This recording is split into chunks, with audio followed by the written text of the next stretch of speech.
อ้ายซื้อน้ำซีอิ๊วแด่เอาคนน้อยคนใหญ่เอาขวดน้อยถ้าผู้เดียวเด้อ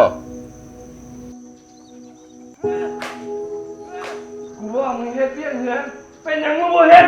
เลียนตายในโทรศัพท์ไอ้ค่อยๆเว้ากันก็ได้มึงเป็นไผมึงยุ่งอย่างเรื่องของชาวบ้านกูที่ตั้งที่สอนลูกของกูมึงอย่ามาเสือกแล้วมึงเป็นไผไปกลับบ้าน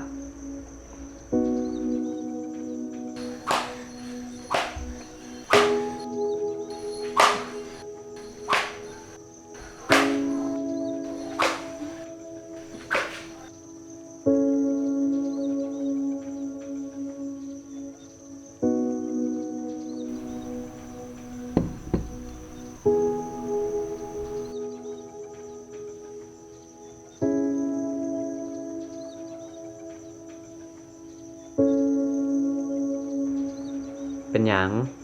อาหารบ่แซ่บหวาเฮ็ดคือบ่ยากนี่ข่อยอีตนเด็กน้อยคนนั้นเบิ่งแม่พอเราตีนะตีแท้ตีว่าปานบ่แม่นลูกของตัวเองนี่กะแม่นแต่เฮาเฮ็ดแนวใดได้ล่ะ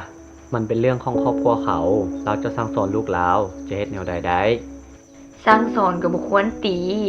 วิธีสั่งสอนมีเป็นร้อยเป็นพันเป็นหยังต้องตีแนวอายเว้าหั่นล่ะเรื่องของครอบครัวเขา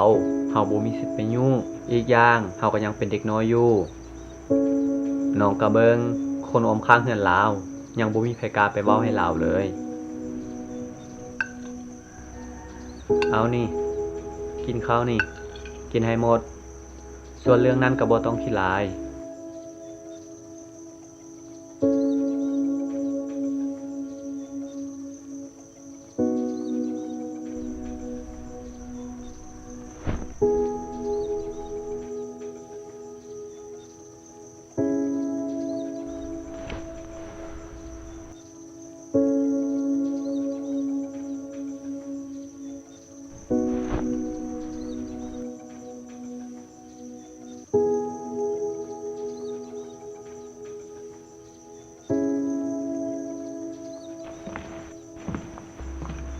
อายซื้อข้าว2 โลไข่แตะนึงถ้าแป๊บนึงเด้อเบา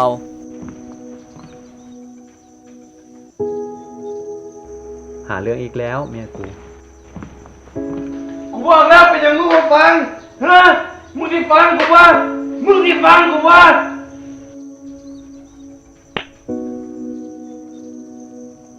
อ้ายยุติเราได้แล้วคอยสั่งคอยสอนกันก็ได้เห็นแบบนี้มันมีผลกระทบต่อจิตใจของเด็กน้อยได้เมื่อเราใหญ่ขึ้นมาเราอาจจะเลือกทางที่ผิดได้อ้ายมึงอีกแล้ววะมึงมีปัญหาอยู่กับครอบครัวกูบ่มึงมีปัญหาหยังถ้าเจ้าบ่หยุดข่อยจะเอิ้นห้องการบ้านมาตักเตือนเจ้าถ้าเจ้ายังตีอีกข่อยจะเอิ้นหน่วยงานที่เกี่ยวข้องเข้ามาดิมึงกล้าเนาะมึงมีสิทธิ์อย่างไปแจ้งว่าการบ้านนี่มันเรื่องครอบครัวกูไปกลับ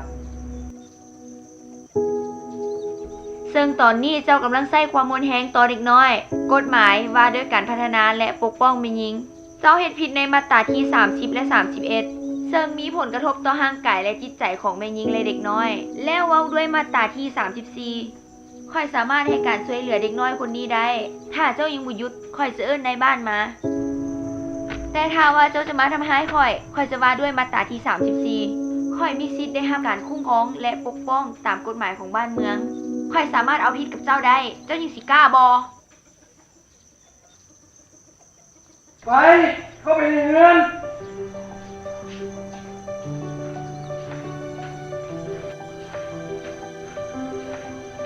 โอ้สุดยอดเลยบ่ได้เรียนกฎหมายแต่เว้าปานเป็นอัยการน้องไปฮู้มาแต่ไสนี่เมื่อคืนนอนบ่หลับก็เลยซอกหาวิธีช่วยน้องเพียงแต่เฮาพิมพ์คำว่ากฎหมายลาวมันก็ขึ้นมาให้เฮาศึกษาแล้วง่ายปานนั้นพุ่นว่าอายก็อยากฮู้ได้เฮาเสิร์ชเข้าไปเกี่ยวกับกฎหมายลาวมันก็ขึ้นมาหมดเลยแม่นบ่แม่นแล้วมีทุกกฎหมายเลยว่าแต่เราคือสิบ่ตีลูกเราอีกติบ่เนาะโอ้เจออัยการเว้าไปปานนี้ไผสิกล้าเฮ็ดอีกเว้าเว้อละไปกลับบ้านไปดีใจแล้วมื้อนี้นะได้เรียนรู้เกี่ยวกับกฎหมายลาว